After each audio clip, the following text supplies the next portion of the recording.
প্রিয় ছাত্রছাত্রী, অনেক সময় একটা প্রশ্ন আসে এমন যে যে write a short paragraph on your town.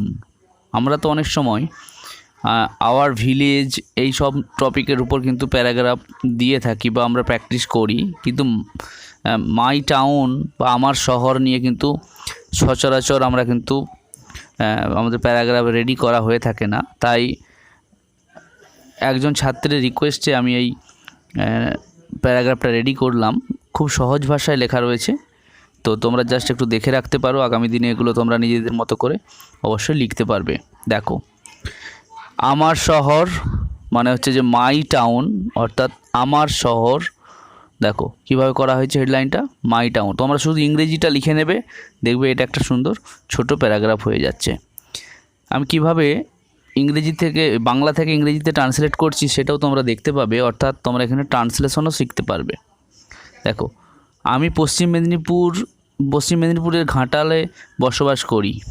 ওকে, কী হবে, আমি বসবাস করি, সাবজেক্টের পর ভার্ব। দেখো আই, তারপরে লিভ।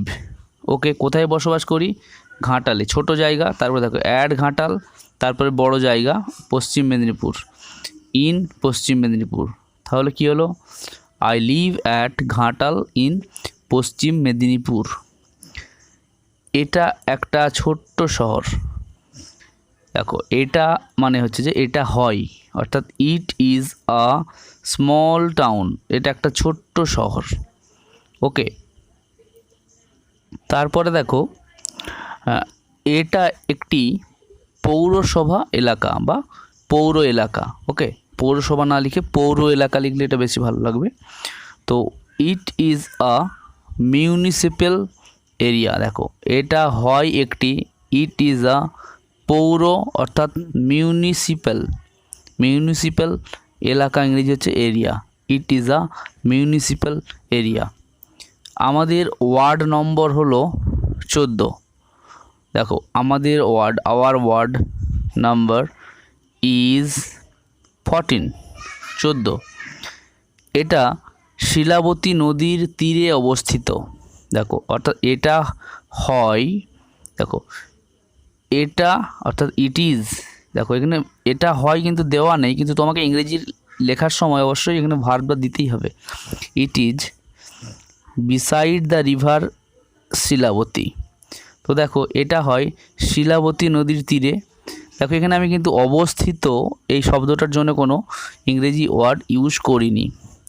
তো মনে করলেই তোমরা লিখতে পারো যে it is situated beside the river Shilabati, কিন্তু দরকার নেই, নর্মাল লেখো যে it is beside the river Shilabati, অর্থাৎ এটা হলো শিলাবতী নদীর তীরে। সেখানে অনেক বড় বড় বাড়ি রয়েছে। দেখো, সেখানে বলতে এখানে দেয়ার আর ইউজ করব, কেন অনেক বাড়ি।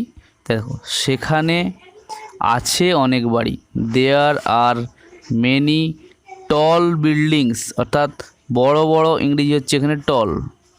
দেয়ার আর মেনি টল বাড়ি ইংরেজি হচ্ছে এখানে বিল্ডিংস। অনেকগুলি বাড়ি, তাই এখানে দেখো বিল্ডিংয়ের সঙ্গে এস যোগ হয়েছে, বিল্ডিংস। সমস্ত রাস্তাঘাট পাকার তৈরি। অল রোডস অর্থাৎ সমস্ত রাস্তাঘাট are made of concrete. Concrete কথার অর্থ হলো পাকা। দেখো, all Rhodes are made of concrete. দেখো, এটা প্যাসিভ ভয়েসে হচ্ছে। দেখো, আর তারপরে আবার মেড হয়েছে, অর্থাৎ অক্সিলারি ভার্ব আর মেক থেকে হয়েছে মেড, অর্থাৎ হয় তৈরি। সমস্ত রাস্তা হয় তৈরি পাকা দিয়ে। All Rhodes are made of concrete. এরপরে দেখো, বেশিরভাগ বাসিন্দা শিক্ষিত ও সংস্কৃতি সম্পন্ন। কিভাবে করব? দেখো, বেশিরভাগ বাসিন্দা এটা subject, most of the dwellers, বাসিন্দা ইংরেজি হচ্ছে ডুয়েলার্স। দেখো, প্লুরাল হচ্ছে মোস্ট অফ দ্য ডুয়েলার্স। দেখো, হয় বা হন শিক্ষিত ও সংস্কৃতি সম্পন্ন। দেখো, আর এডুকেটেড অ্যান্ড কালচার্ড। শিক্ষিত ইংরেজি হচ্ছে এডুকেটেড, আর সংস্কৃতি সম্পন্ন ইংরেজি হচ্ছে যে কালচার্ড। আমাদের ওয়ার্ডে কোনো ধান জমি বা চাষের জমি নেই। দেখো, অর্থাৎ সেখানে নেই, এভাবে করতে হবে। There is no paddy field অর্থাৎ কোনো ধান জমি নেই সেখানে, অর এগ্রিকালচারাল ল্যান্ড বা চাষের জমি ইন আওয়ার ওয়ার্ড আমাদের ওয়ার্ডে। কিছু পুকুর আছে, দেখো কী হবে, দেয়ার আর ফিউ পন্ডস, কিছু মানে কয়েকটি, দেয়ার আর ফিউ পন্ডস সেখানে কিছু পুকুর রয়েছে। বাড়ির ছাদে ফুলের বাগান রয়েছে, কিভাবে করব দেখো, দেয়ার আর অর্থাৎ সেখানে হয়, ফ্লাওয়ার গার্ডেন্স ফুলের বাগানগুলি, অ্যাট দ্য রুফস অর্থাৎ ছাদগুলিতে, অফ দ্য হাউসেস বাড়ির, অর্থাৎ বাড়ির ছাদে ফুলের বাগান রয়েছে। কিভাবে সাজানো হচ্ছে দেখো, দেয়ার আর অনেকগুলি বাগান, তাই এখানে আর বসেছে। ফ্লাওয়ার গার্ডেন্স কোথায়, অ্যাট দ্য রুফস ছাদে, অফ দ্য হাউসেস অর্থাৎ বাড়ির ছাদে। বেশিরভাগ বাসিন্দারা হলো ব্যবসায়ী এবং অফিসার, দেখো বেশিরভাগ বাসিন্দারা হলো ইংরেজি, মোস্ট অফ দ্য ডুয়েলার্স আর বিজনেসম্যান মানে ব্যবসায়ী, বিজনেসম্যান মেন হবে যেহেতু প্লুরাল, ম্যান থেকে মেন, এবং অফিসার অ্যান্ড অফিসার্স।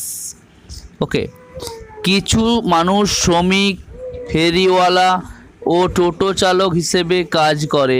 কিভাবে করব, সাম পিপল ওয়ার্ক অ্যাজ, কিছু মানুষ কাজ করে কি হিসেবে, দেখো অ্যাজ দেওয়া আছে অর্থাৎ কি হিসেবে, অ্যাজ লেবারার শ্রমিক, ভেন্ডর্স মানে হচ্ছে ফেরিওয়ালা, এবং টোটো চালক অর্থাৎ অ্যান্ড টোটো ড্রাইভার্স। দেখো সেন্টেন্সটা আরেকবার পড়বো, some people work as labourers, vendors and toto drivers. সেখানে আছে একটি প্রাথমিক বিদ্যালয়, একটি উচ্চ বিদ্যালয়, একটি গ্রন্থাগার, একটি ক্লাব, একটি ব্যায়ামাগার, একটি পার্ক এবং নানা ধরনের দোকান। দেখো কিছুই নয়, সেখানে আছে কি কি আছে সেগুলো দেখি, আমি কমা দিয়ে দিয়ে দেখো পরপর লিখে দিয়েছি। তো কিভাবে তোমরা করবে, একইভাবে তোমরাও করবে যে দেয়ার আর কি কি আছে দেখো পরপর, এ প্রাইমারি স্কুল অর্থাৎ তুমি মনে করলে আরও কিছু বাড়াতেও পারো কমাতেও পারো, there are a primary school, a high school, a post office, a library, a club, a gym, a park and different kinds of shops, বিভিন্ন রকমের দোকান আছে। ওকে, এইভাবে করবে অর্থাৎ দেয়ার আর এটা লিখবে, তারপরে কী কী আছে লিখে দাও। শিশুরা পার্কে খেলা করে, দেখো চিলড্রেন শিশুরা খেলা করে, ইংরেজি হচ্ছে প্লে, প্রেজেন্ট ইনডিফিনিট টেন্স, খেলা করে কোথায়, পার্কে, ইন দ্য পার্ক। আমরা এখানে আমাদের প্রতিবেশীদের সঙ্গে সুখে ও শান্তিতে বাস করি। সাবজেক্ট কি, দেখো আমরা প্রথমে বসে গেল, উই, তারপরে দেখো বাস করি, এটা হচ্ছে ভার্ব, উই লিভ কোথায় বাস করি, অ্যাডভার্ব, দেখো এখানে, উই লিভ হিয়ার কেমন করে, সুখে এবং শান্তিতে, দেখো সুখে এবং শান্তিতে, হ্যাপিলি অ্যান্ড পিসফুলি। ওকে, কাদের সঙ্গে, দেখো শেষে যোগ হচ্ছে আমাদের প্রতিবেশীদের সঙ্গে, with our neighbours. Okay, we live here happily and peacefully with our neighbours. তো এইভাবে তোমরা কি করবে, ট্রান্সলেশনও প্র্যাকটিস করতে পারবে, অ্যাট দ্য সেম টাইম কিছুটা নিজেরাও তোমাদের নিজেদের মতো করে তোমাদের এলাকায় যেটা আছে তোমরা এভাবে অ্যাড করে লিখতে পারো। অনেক শুভেচ্ছা রইল। যদি তোমরা এই ধরনের ভিডিও পেতে চাও চ্যানেলটিকে সাবস্ক্রাইব করে সঙ্গে থেকো, এবং এই ক্লাসটি কেমন লাগলো সেটা আমাকে লাইক ও কমেন্ট দিয়ে অবশ্যই জানিও। ভালো থেকো। Love English, English will love you.